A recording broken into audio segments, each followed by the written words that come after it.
La comunicación como herramienta de convivencia social. ¿Alguna vez te has preguntado cómo es que se llegan a comunicar los animales? ¿O qué diferencia hay entre la comunicación animal y la humana? Hola, mi nombre es Fátima y en este video les hablaré sobre los conceptos básicos que se llevan a cabo en la comunicación de los animales y los humanos. Antes de empezar, ¿qué es la comunicación? Es una herramienta esencial la cual surge de una necesidad que todo ser vivo presenta en su interacción con el entorno que lo rodea. Sin embargo, hay diferencias en el modo de comunicación entre animales y humanos. Los seres humanos usan el razonamiento y la lógica, mientras que los animales actúan por su instinto. Ahora bien, vamos a hablar sobre la comunicación animal. La comunicación animal está dividida en química, kinésica y proxémica, auditiva y eléctrica, y cada uno de ellos tiene un papel importante. Comunicación química. Sucede cuando los animales secretan sustancias químicas, como las hormonas y las feromonas.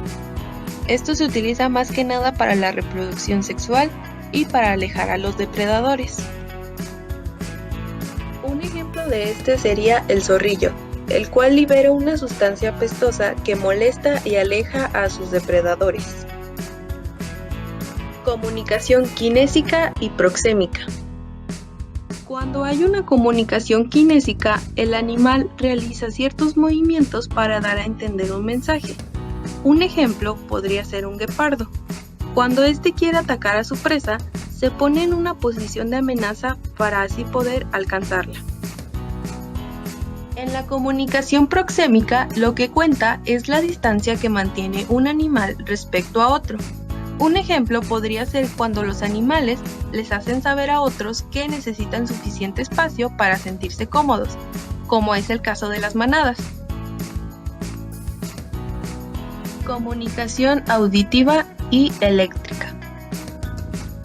La comunicación auditiva corresponde a los sonidos que hacen los animales y sirve para advertir peligro, por ejemplo, el ladrido de un perro, demostrar regocijo, por ejemplo, el ronroneo de un gato, y llamar a otros animales.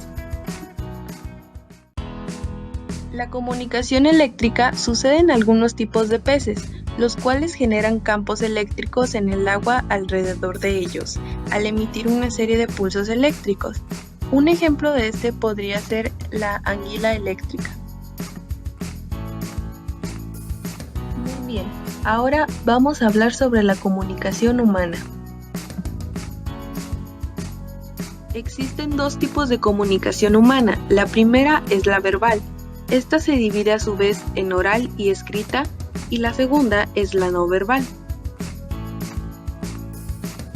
La comunicación verbal implica el uso de palabras para construir oraciones que transmiten pensamientos, ideas, sentimientos, etc. La comunicación oral es aquella donde se utilizan las palabras habladas o se emiten sonidos de forma verbal. Un ejemplo podría ser una conversación entre amigos, un grito de sorpresa o una conversación telefónica. La comunicación escrita es aquella que se realiza a través de códigos escritos. Un ejemplo podría ser cartas, correos electrónicos o mensajes. La comunicación no verbal sucede cuando se transmiten mensajes haciendo uso de signos no lingüísticos. Un ejemplo podría ser los gestos, las señas, las expresiones faciales y corporales, entre otras. Como ya se ha mencionado, cada que interactuamos con alguien, ya sea por medio del celular o en persona, se genera un tipo de comunicación, y esta comunicación presenta ciertos niveles. El primero es la comunicación interpersonal. Este nivel se refiere a la comunicación que se da entre dos o más personas, Por ejemplo, cuando hablas con tu hermano o hermana sobre alguna película que te haya gustado. El segundo es la comunicación intrapersonal, y esta se refiere a la comunicación que mantenemos con nosotros mismos. Por ejemplo, cuando analizamos nuestro comportamiento después de realizar una acción y nos preguntamos si hicimos bien o mal. El tercero es la comunicación grupal, y este nivel se da entre 3 o más personas que buscan un fin o tienen el mismo interés para comunicarse. Por ejemplo, una conversación con los amigos en una reunión. El cuarto es la comunicación masiva, y esta es la que se da en un grupo muy grande de personas y mayormente se realiza a través de los medios de comunicación. Por ejemplo, alguna entrevista, algún informe de gobierno, alguna noticia, entre otras. El quinto y último nivel es la comunicación organizacional. Esta, como dice su nombre, es la información que se da dentro de una organización y es muy importante ya que se pueden cumplir actividades diarias, ya sea de una empresa o de un trabajo en equipo. Para continuar, vamos a hablar sobre las intenciones comunicativas. La intención comunicativa es el objetivo que perseguimos cuando hablamos, escribimos o emitimos algún mensaje. Estas intenciones se dividen en informativa, persuasiva, apelativa y de advertencia. Intención comunicativa informativa. Sucede cuando la intención es informar y se usan datos, hechos objetivos, sucesos y o acontecimientos. Un ejemplo podría ser una noticia. Intención comunicativa persuasiva. Sucede cuando se quiere convencer a alguien de algo. Por ejemplo, un anuncio publicitario que busca que se haga alguna transacción o compra. La argumentación y las palabras que se emplean tiene gran importancia para convencer o persuadir. Intención comunicativa apelativa. Sucede cuando se quiere ordenar algo. En este caso, se debe emplear un lenguaje claro y directo.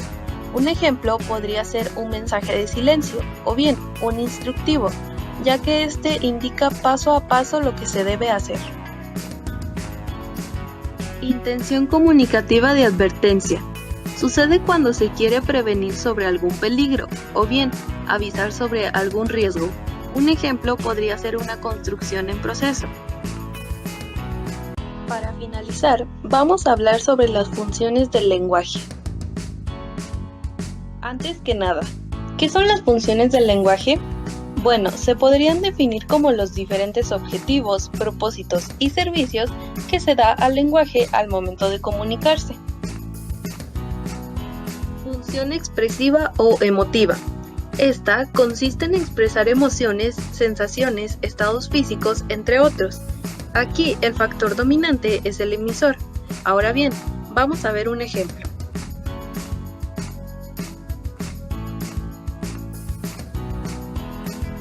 Función apelativa o conativa. Como ya se explicó con anterioridad, esta consiste en incitar o influir a otra persona para que haga algo. Aquí, el factor dominante es el receptor. Veamos un ejemplo.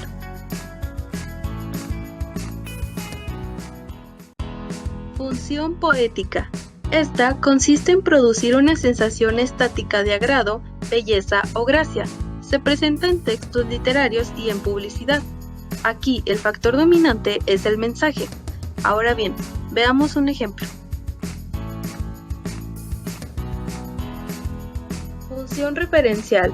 Esta consiste en representar objetivamente la realidad, informando o exponiendo hechos, conceptos e ideas.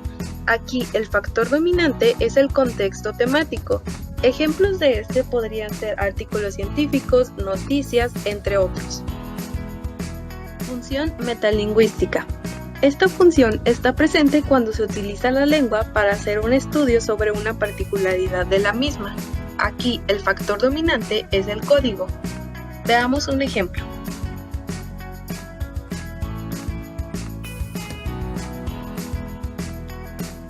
Acción fática.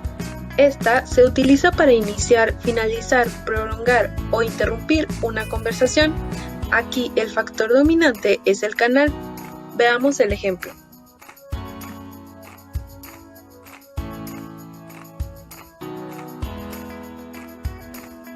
Ahora ya conocen más sobre la comunicación. Muchas gracias por ver el video. Espero y haya sido de tu agrado y que te haya ayudado bastante.